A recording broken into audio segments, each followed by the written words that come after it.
Hi, my name is Mary Reisinger and I'm the 2019 Texas Honey Queen.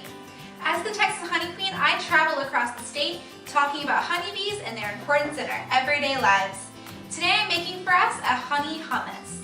The addition of honey to this traditional Moroccan hummus recipe gives it a nice, smooth, and sweet taste. Now let's begin.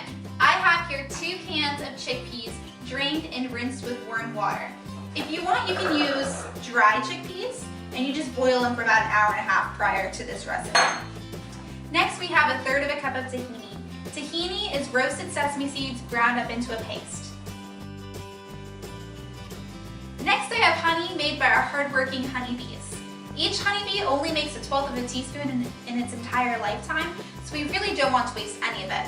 I like to take cooking spray first and spray my utensil before I use it.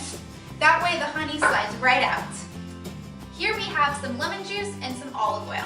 Lemons and some varieties of olives are pollinated by honeybees. We have here 1/4 of a cup of lemon juice and 1/3 of a cup of olive oil. Although sometimes I add a little bit more to make it smoother.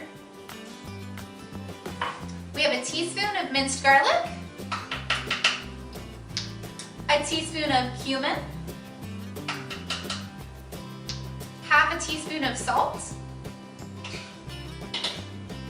and 1/8 of a teaspoon of cayenne pepper. We'll put the lid on and blend it for about 1 to 2 minutes, making sure to scrape in between. So we'll pour this into a bowl and garnish it with either cilantro or parsley.